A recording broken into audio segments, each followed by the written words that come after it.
Helicopter प्रकरणानंतर आरोप प्रत्यारोपांमुळे राजकीय वातावरण तापलं। या प्रकरणात ठाकरे गटाच्या उपनेत्या सुषमा अंधारेंनी माजी खासदार रणजितसिंग नाईक निंबाळकर यांच्यावर आरोप केले होते। त्यावर मी नार्को टेस्ट करायला तयार आहे असं थेट आव्हान रणजितसिंग नाईक निंबाळकरांनी सुषमा अंधारे, रामराजे आणि मेहबूब शेख यांना दिलं होतं। त्यावर आज मेहबूब शेख यांनी स्पष्टीकरण दिलं। तसंच अजित पवारांना नडलेल्या IPS अधिकारी अंजना कृष्णा यांच्या नेतृत्वात SIT नेमून तपास करा अशी मागणी मेहबूब शेख यांनी केली आहे।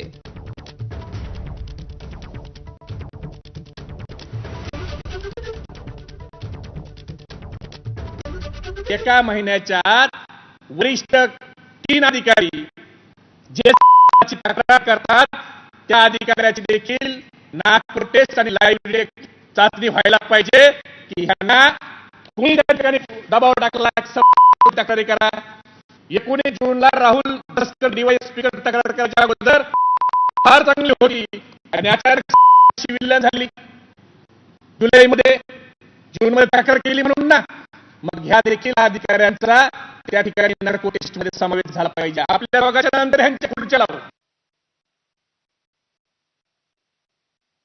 त्यासाठी तुम्हाला नेमदार माझी विनंती आहे की ज्यांनी साताऱ्यात काम केलंय त्या अधिकाऱ्याचा या सैनिक समावेश करू नका।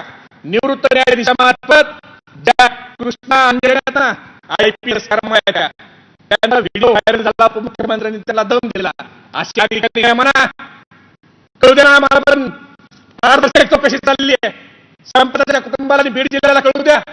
कृष्णा ज्या अंजनेत ज्याला उपमुख्यमंत्र्यांनी धमकी दिली पण त्यांनी आपल्या कर्तव्यापासून सुट केली नाही, अशा महिला अधिकारी नाहीत का आपल्या महाराष्ट्रात?